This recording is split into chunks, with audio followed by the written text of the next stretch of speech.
চট্টগ্রামের পতেঙ্গা সমুদ্র সৈকতকে আন্তর্জাতিক মানের পর্যটন কেন্দ্রে রূপান্তর করা হবে বলে জানিয়েছেন city mayor doctor Shahadat Hossain. বুধবার পতেঙ্গা সৈকতে টুরিস্টদের বিনোদন সুবিধা বাড়াতে বিভিন্ন কার্যক্রম পরিচালনা করেন মেয়র। এ সময় সৈকতের 10টি স্পটে বর্জ্য ফেলার বসানোর পাশাপাশি সচেতনতামূলক লিফলেট বিতরণ করেন।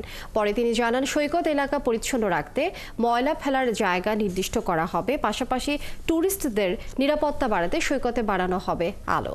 পরে তিনি দক্ষিণ পতেঙ্গায় ফুট ওভার ব্রিজ নির্মাণ কাজের ভিত্তিপ্রস্তর স্থাপন করেন।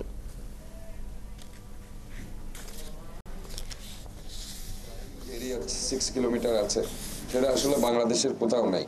ইভেন কক্সবাজার বিচও কিন্তু ড্রাইভিং কোনো স্পেস নেই, সেখানে শুধু মানুষ ওয়াক হয়ে আছে, মানুষ হাঁটতে পারে। তো পতেঙ্গার এটা একটা বিশাল ব্যাপার। আমি মনে করি যে আমরা যদি এই জোনটা কালকে অফিসিয়ালি আমরা উদ্বোধন করে দিই, হয়তো আরও 1-1.5 বছর কমপ্লিট জোনটাকে বিনোদন স্পট করতে আরও হয়তো 1-1.5 বছর সময় লাগবে।